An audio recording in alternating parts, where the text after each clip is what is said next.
नमस्कार दोस्तों, कांग्रेस ने आज पूरे देश में बड़े स्तर पर देशव्यापी आंदोलन किया है। उत्तर प्रदेश में कांग्रेस नेता अजय राय को पुलिस बुरी तरह पिटाई कर दी है।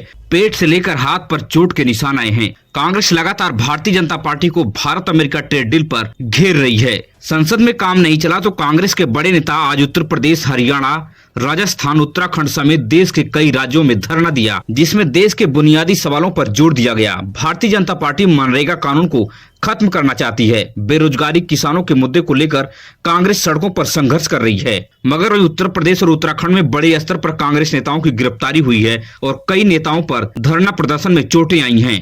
गुंडागर्दी कर रहे हैं। आप देखो पूरा कपड़ा फाड़ दिया। आप देखो ये पूरा देखो ये पूरा छील दिया। ये आप देखो उठा के ये सरकार चला रहे हैं। इस तरीके की चीजें हमारे के कार्यकर्ताओं को लाठियों से मारा है, हाथ पैर लोगों के तोड़ दिए। ये देखो ये पूरा देखो हाथ देखो हमारा सूझ गया है, पूरा लाठियां चली।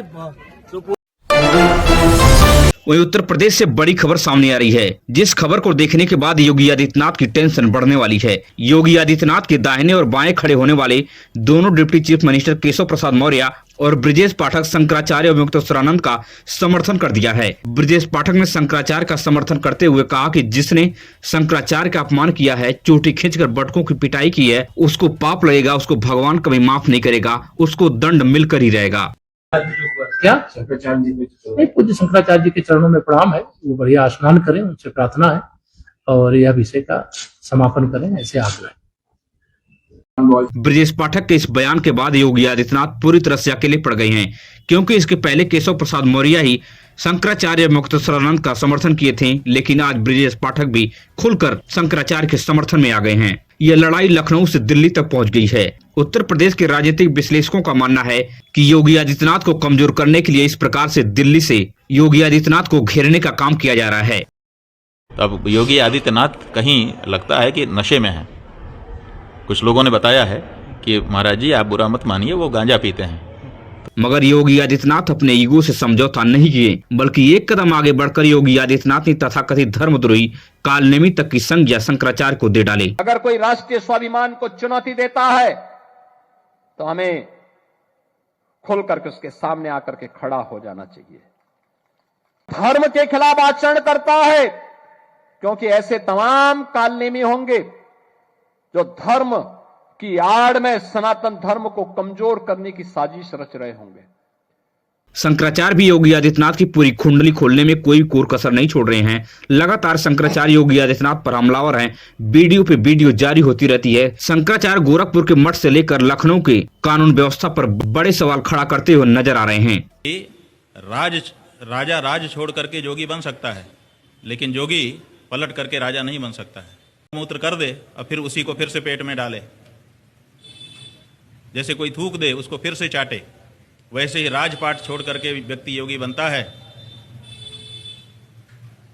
योगी बनने के बाद कोई राजपाट पे नहीं जाता है। ये जो कपड़ाधारी होके अपने आप को मानते हो, योगी सन्यासी कहते हो, और तुम जो है मांस का व्यापारी निकल गए। तुम जो है उसकी सैलरी। वहीं पश्चिम बंगाल से बड़ी खबर सामने आ रही है। मुख्यमंत्री ममता बनर्जी ने बेरोजगार युवाओं को हर महीने 1500 रुपए देने का ऐलान कर दिया है। आपको बता दें कि पश्चिम बंगाल का विधानसभा चुनाव महज 2 महीने बचा है। उससे पहले बेरोजगार युवाओं को 1500 रुपए देना भारतीय जनता पार्टी को बड़ा झटका लगा है। ऐसा ही काम भारतीय जनता पार्टी बिहार के विधानसभा चुनाव में महिलाओं के खाते में 10-10 हजार रुपए डालकर भारतीय जनता पार्टी बड़ा खेला कर दी और बिहार के विपक्षी पार्टियों के नतीजा यह हुआ कि सभी पार्टियां बुरी तरह से हारी। मगर पश्चिम बंगाल की राजनीति में कुछ अलग ही होने वाला है। आपको बता दें कि पश्चिम बंगाल के मुर्शिदाबाद में बन रही बाबरी मस्जिद एक बड़ा फैक्टर होने वाला है, क्योंकि इस मस्जिद के द्वारा हिंदू मुस्लिम का ध्रुवीकरण करना भारतीय जनता पार्टी की आसान हो जाएगा। भारतीय जनता पार्टी इस खेल में माहिर है। मगर अगले 2 महीने में जो कुछ भी होगा, पश्चिम बंगाल की आने वाली राजनीति की नींव रखी जाएगी। वहीं पर उत्तर प्रदेश से अब बड़ी खबर सामने आ रही है। उत्तर प्रदेश के पूर्व मुख्यमंत्री अखिलेश यादव ने योगी आदित्यनाथ पर सीधा निशाना साधा है। अखिलेश ने साफ कहा कि योगी उठ तो जाते हैं, मगर वो होश में नहीं रहते हैं। चीफ मिनिस्टर बिस साहब उठ तो जाते हैं, लेकिन होश में नहीं रहते हैं। उनसे गलती हुई है कि मणिकर्णिका घाट उन्होंने तोड़ दिया। योगी आदित्यनाथ बनारस में जो विध्वंस किया है उसका नतीजा उन्हें आने वाले चुनाव में मिलेगा। योगी आदित्यनाथ लोक माता अहिल्याबाई की मूर्ति तोड़ डाली, मणिकर्णिका घाट को विध्वंस कर दिया और दाल मंडी को आज विध्वंस करते हुए नजर आ रहे हैं।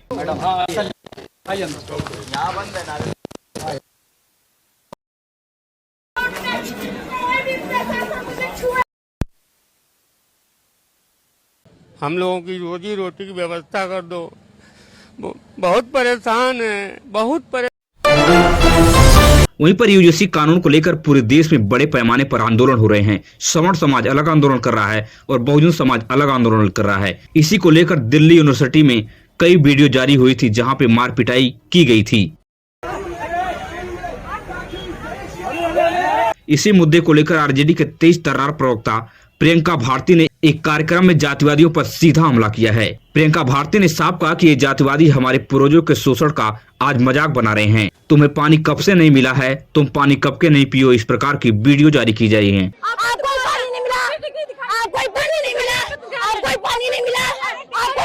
कुछ ब्राह्मण समाज के युवा जो हैं इस प्रकार से माँ बहन की गालियां देते हुए फिर रहे हैं। आप इस वीडियो को देखिए, किस प्रकार से लड़का अपने आप को ब्राह्मण बता रहा है और गालियां देता हुआ नजर आ रहा है।